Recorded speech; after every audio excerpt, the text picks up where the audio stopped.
정부가 몰카 판매 규제부터 불법 영상물 차단 등 디지털 성범죄 피해 방지 종합 대책을 시행한다고 밝혔습니다.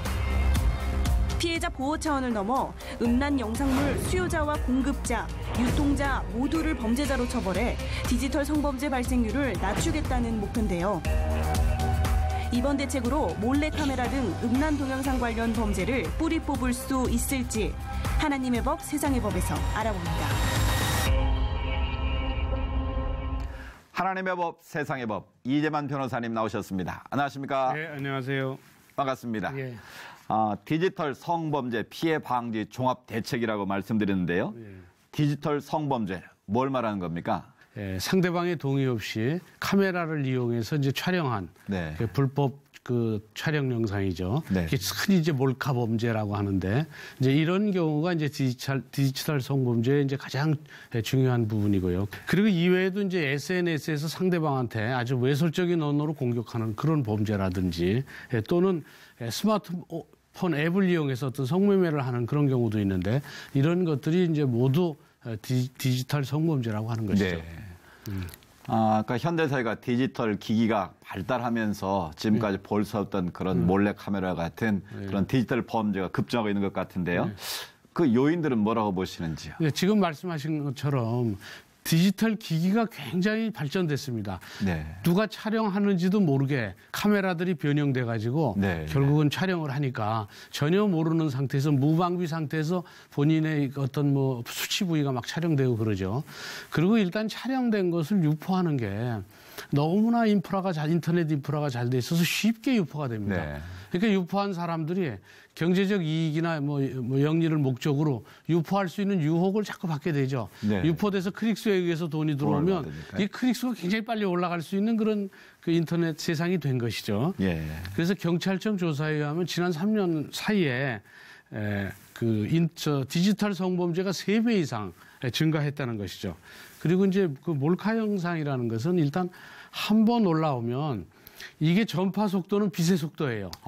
그게 여기서 한 번 올리면 미국에서도 바로 볼 수 그렇죠. 있죠. 전 세계에서 바로 볼 수 있죠. 그렇죠. 전 세계적인. 이제 전파 범위는 이제 전 세계적이고 예. 속도는 빛의 속도처럼 빠르고 그리고 이 보전은 한 번 올라가면 삭제하기가 어려워요. 자꾸 퍼가고 뭐 이래서. 삭제가. 그러니까 거의 영구적이라 이 피해자는 이제 그런 걸 알기 때문에 한 번 올라가는 걸 아는 순간에는 전 세계에서 자기 것을 보고 있다는 불안감. 예. 그리고 이것을 지우지 못하니까 내 자손 대대로 결국 또 그걸 볼 수 있다는 그런 불안감. 예. 이런 것 때문에 고통이 굉장히 큽니다. 피해자의. 그렇겠습니다. 그래서 정부는 이에 대한 특단의 대책을 마련해야 되겠다. 이러면서 정부는 지난 9월 26일 날 이른바 몰카 등을 이용한 범죄와의 그 전쟁을 선포한 것이죠. 예. 그동안에도 이런 대책이 없었던 건 아니지 않겠습니까? 네. 그런데 지금 말씀하신 것처럼 너무 급증하기 때문에 특단의 대책을 내놓은 것 같은데 그 내용은 어떻습니까? 이제 과거의 대책은 이제 처벌 위주의 대책이었죠. 예, 불법 몰카에 대해서는 처벌한다. 그래서 어떤 경고적 효력을 줌으로써 결국은 그 사전에 예방하는. 예. 근데 사실은 경고적 효력보다는 사전적 예방책이 더 필요하고 또 그 후에는 사후적인 문제, 또 네. 피해자에 대한 지원 이런 것들이 이번 대책에는 아주 종합적으로 다 들어가 예. 있습니다.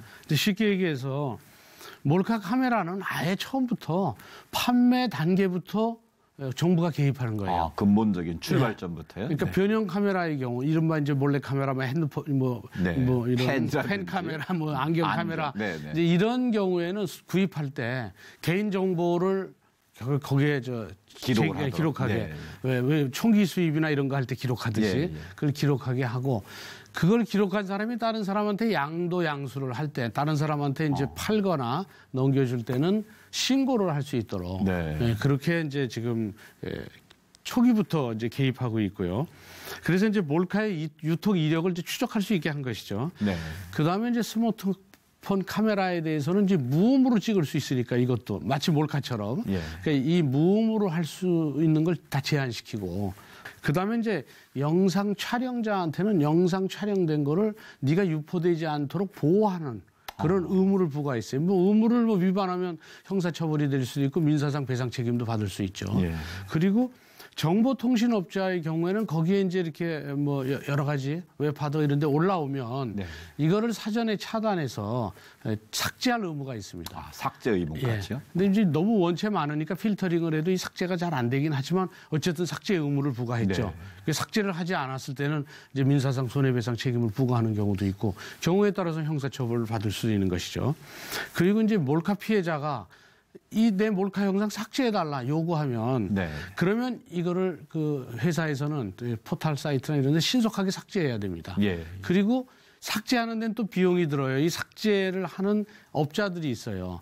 이 업자들한테 맡기면 이제 여러 개를 다 찾아서 일일이 다 뭐가 있나 찾아서 유포된 데가 어딘가 또 포괄 데 어딘가 찾아서 삭제하잖아요. 본인이 부담해야 되는 건가요? 그렇죠. 그건 이제 본인 부담이었죠. 그동안은. 네. 근데 이번에 대책에 의해서는 그 비용이 많이 들더라도 그것은 가해자, 촬영자, 유포자가 부담해라. 그래서 그 부담을 상대한테 부담시켰어요. 예.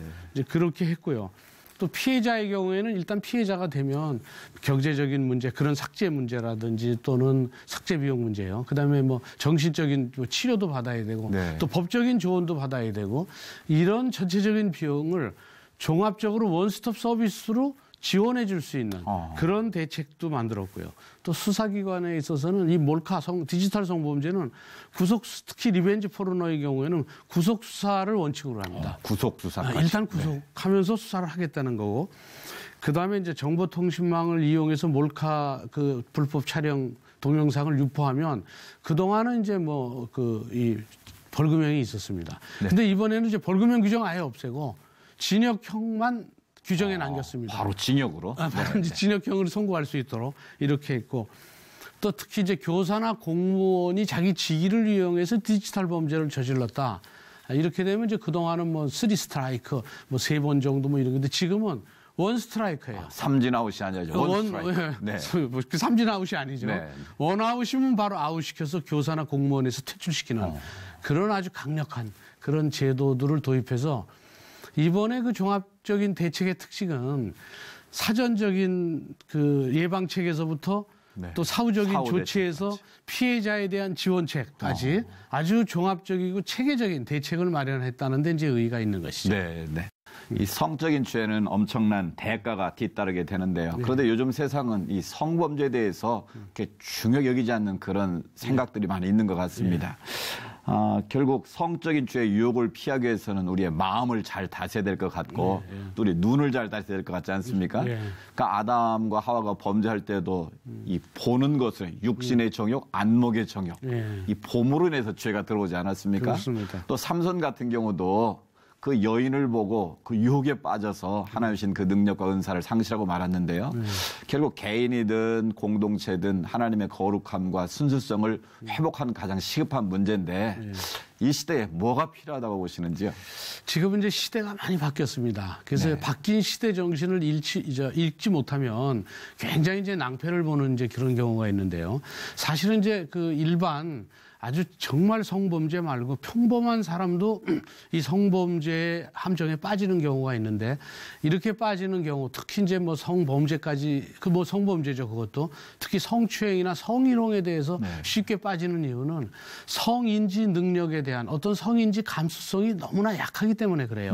그러니까 예전에는 어떤 남성 우월적인 이런 이제 생각 때문에 성인지에 대한 감수성이 상당히 그 미약했었습니다. 그렇죠. 그리고 또 그런 것을 남자로서 남자답다. 그리고 남자의 훈장처럼 생각하는 그런 시기가 많이 있었어요. 그래서 그것이 이제 사회적으로 많이 통용돼 있어서 그런 점에 대해서 그렇게 그닥 범죄시하지 않았는데 지금은 시대가 바뀌었고 그 시대에 바뀌는 흐름이 굉장히 빠릅니다.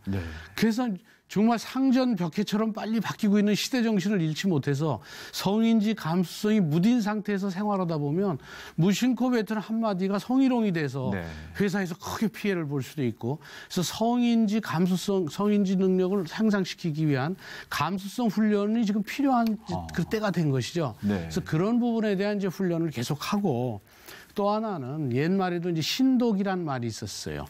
홀로 있을 때 남이 보거나 듣지 않는 이런 상황. 이랬을 때 언행을 삼가고 스스로 속이지 않는 그런 자세가 아주 필요하다. 이런 것이 이제 흔히 얘기하는 오랜 시절부터 내려오는 이 신독이라고 해서 이거 아주 중요한 하나의 선비들의 덕목 또 사람의 인간의 덕목으로 봤죠. 네.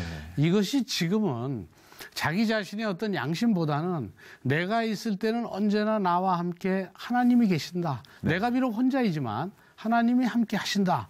그리고 하나님이 나를 들여다보고 계신다. 신전의식. 그렇죠. 신 앞에 서 있던 네. 의식. 그런 신앙심을 잃지 않는다면 그러면 이런 뭐 여러 가지 종합대책이 없어도 건강한 시민의식을 가질 수 있고 이 건강한 시민의식이 주변에 선한 영향력을 미쳐서 파급이 많이 되면 그러면 뭐 성인지 뭐 능력도 늘어나고 감수성도 늘어나고 그래서 결국은 서로 인간을 존중하는 그런 정신도 늘어나서 결국은 제일 중요한 건 역시 하나님이 우리하고 함께 하신다라는 이런 신앙심을 놓치지 않는 그런 것이 가장 중요하고 이런 깨어있는 훈련을 우리 크리스찬이나 기독교에서 많이 파급시켜야 되지 않나 이런 생각이 듭니다. 네. 깨어있는 시민의식도 필요하고 무엇보다 사회 구성원 모두가 성에 대한 바른 인식과 윤리적 양심을 회복해야 하는 것이 가장 큰 과제일 것 같습니다. 변호사님 오늘 말씀 감사합니다. 예, 감사합니다.